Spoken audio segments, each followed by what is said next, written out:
So friends, మీరు ఒకవేళ మీ laptop లేదా పీసీలోని స్టోరేజ్ని అప్గ్రేడ్ చేద్దాం అనుకుంటే ఈ వీడియో మీకోసమే. ఈ వీడియోలో నేను మీకు M.2 NVMe HDDs అలాగే 2.5 ఇంచ్ SATA HDDs అయితే రికమెండ్ అయితే చేస్తాను. సో వీటన్నిటికి సంబంధించిన లింక్స్ అనేవి కింద డిస్క్రిప్షన్లో ఇస్తాను. నేను ఎక్కడ కూడా స్టోరేజ్ పరంగా మాట్లాడను. మనకి మార్కెట్లో చాలా ఆప్షన్స్ అయితే ఉన్నాయి కదా, వాటిలో మీకు కొన్ని వేరియంట్స్ని అయితే సజెస్ట్ అయితే చేస్తాను. వాటి ఆధారితంగా మీకు నచ్చిన స్టోరేజ్లను అయితే మీరు పిక్ చేసుకోవచ్చు. ముందుగా మనం M.2 NVMe HDDs గురించి అయితే మాట్లాడుకుందాం. దాంట్లో మనం ఫస్ట్ వన్ చూసుకుంటే మనకి సామ్సంగ్లో రెండు వేరియంట్స్ అయితే కనిపిస్తాయి. ఒకటి సామ్సంగ్ 990 EVO అని చెప్పి ఒక వేరియంట్ ఉంటుంది. అలాగే మనకి సెకండ్ చూసుకుంటే సామ్సంగ్కి 990 Pro అని చెప్పి మరొక మోడల్ అయితే చూడడం అయితే జరుగుతుంది. ఈ రెండు కూడా మీకు PCI Gen 4 సపోర్ట్తో అయితే రావడం అయితే జరుగుతాయి. అయితే దీంట్లో మీకు స్పీడ్ ఏదైతే ఉండదు కదా, read and right speed, so వీటి ఆధారితంగా వీటి యొక్క ప్రైస్ అనేవి చేంజ్ అవుతూ ఉంటాయి. సో దాన్ని బట్టి మీకు ఏ స్టోరేజ్లో కావాలి, ఏ స్పీడ్లో కావాలి అనేది అయితే మీరు చెక్ చేసుకొని ఆ మోడల్ ఆధారితంగా అయితే మీరు తీసుకునే ప్రయత్నం అయితే చేయండి.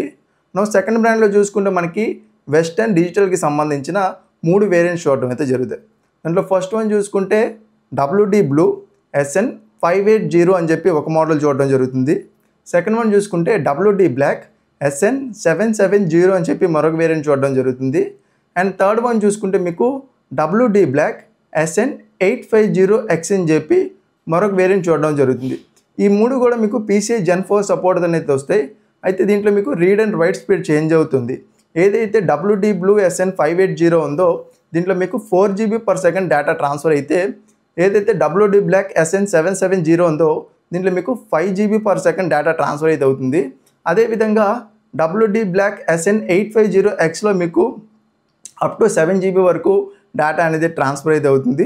సో వీటి ఆధారితంగా మీ మదర్ బోర్డ్కి ఏది సపోర్ట్ చేస్తుందో దాన్ని అయితే మీరు పిక్ చేసుకోండి. నెక్స్ట్ వన్ చూసుకుంటే మనకి కింగ్స్టన్ బ్రాండ్కి సంబంధించిన KC3000 అని చెప్పి మనకు ఒక వేరియంట్ చూడడం అయితే జరుగుతుంది.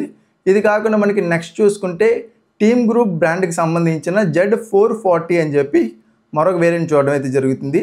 ఇది కాకుండా మనకి క్రూషియల్ బ్రాండ్లో T300 అని చెప్పి మరొక వేరియంట్ చూడడం అయితే జరుగుతుంది. యాక్చువల్లీ ఇది T500 అనుకుంటా మేబీ. ఎనీవే ఆ నెంబర్ని అయితే నేను ఇక్కడ స్క్రీన్ మీద యాడ్ చేస్తున్నాను, దాన్ని చెక్ చేయొచ్చు. అండ్ ఇది కాకుండా మీకు క్రూషియల్లోనే P3+ అని చెప్పి మరొక వేరియంట్ చూడడం అయితే జరుగుతుంది. సో ఈ రెండు కూడా మీకు క్రూషియల్ బ్రాండ్ నుంచి అయితే వస్తాయి. ఇది కాకుండా మీకు కార్సైర్ బ్రాండ్ నుంచి MP600GS అని చెప్పి మరొక వేరియంట్ చూడడం అయితే జరుగుతుంది. సో ఇవి M.2 NVMe HDDsలోని కొంచెం టాప్ మోస్ట్ లేదా బెస్ట్ HDDs అయితే కన్సిడర్ అయితే చేయొచ్చు. సో వీటిలో మీకు డిఫరెంట్ స్టోరేజ్ ఆప్షన్స్ అయితే ఉంటాయి. వాటి ఆధారితంగా మీకు ఏ స్టోరేజ్లో కావాలో దాన్ని బట్టి తీసుకోండి. అలా కాకుండా మీ ల్యాప్టాప్ లేదా పీసీలోని M.2 SSD కాకుండా 2.5 ఇంచ్ SATA HDD ఉందనుకోండి, వాటిని మీరు అప్గ్రేడ్ చేయాలనుకున్నా లేదా కొత్తగా యాడ్ చేయాలనుకున్నా నేను మీకు ఒక 5 SSDని అయితే రికమెండ్ అయితే చేస్తాను.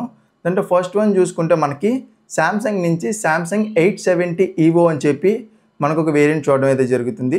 ఇది కాకుండా మీకు క్రూషియల్ బ్రాండ్లో BX500 అని చెప్పి ఒక వేరియంట్ ఉంటుంది. అలాగే MX500 అని చెప్పి మరొక వేరియంట్ చూడడం అయితే జరుగుతుంది.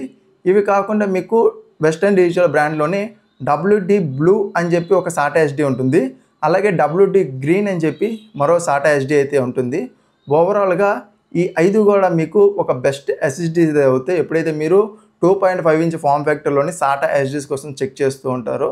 సో ఇవి బేసిక్ మోడల్స్ మాత్రమే. సో వీటిలో మీకు డిఫరెంట్ స్టోరేజ్ ఆప్షన్స్ అయితే ఉంటాయి. సో ఆ స్టోరేజ్ ఆప్షన్స్ని బట్టి మీకు ఏదైతే కాన్ఫిగరేషన్లో కావాలో వాటి ఆధారితంగా మీరైతే తీసుకోవాల్సి అయితే ఉంటుంది.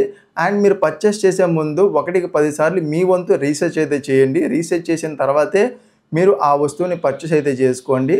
మీరు ఒకవేళ చెక్ చేయాలనుకుంటే కనుక వాటన్నిటికి సంబంధించిన లింక్స్ అనేవి ఇండివిజువల్గా నేను స్టోరేజ్ ఆప్షన్స్ పరంగా అయితే కింద డిస్క్రిప్షన్లో లింక్స్ ఇవ్వడం అయితే జరిగింది. మీరు అక్కడి నుంచి చెక్ చేస్తే మీకు ప్రతి ఒక్కటి ఇండివిజువల్గా మీకు వివరాలు తెలిసే అవకాశాలు ఉంటాయైతే నేను అనుకుంటున్నాను. సో ఈ వీడియోకి అయితే ఈ వీడియో మీకు నచ్చిందైతే అనుకున్నా. ఈ వీడియో మీకు నచ్చినట్టయితే కనుక వీడియోకి ఒక లైక్ చేసి మీ ఫ్రెండ్స్తో షేర్ చేయండి. అలాగే ఇలాంటి మరిన్ని ఇంట్రెస్టింగ్ వీడియోస్ కోసం మన ఛానల్ని సబ్స్క్రైబ్ చేసుకుని బెల్ నోటిఫికేషన్ యాక్టివేట్ చేసుకోండి. మీకు ఏవైనా సరే ఈ వీడియో రిలేటెడ్ లేదా ల్యాప్టాప్ పీసీ రిలేటెడ్ డౌట్స్ ఏమైనా ఉంటాయి కనుక వాటిని కింద కమెంట్ సెక్షన్లో కమెంట్ చేయండి. నేను మీకు మరొక ఇంట్రెస్టింగ్ వీడియోతో మీ ముందుంటా. అంతవరకు సైనింగ్ ఆఫ్. బాయ్.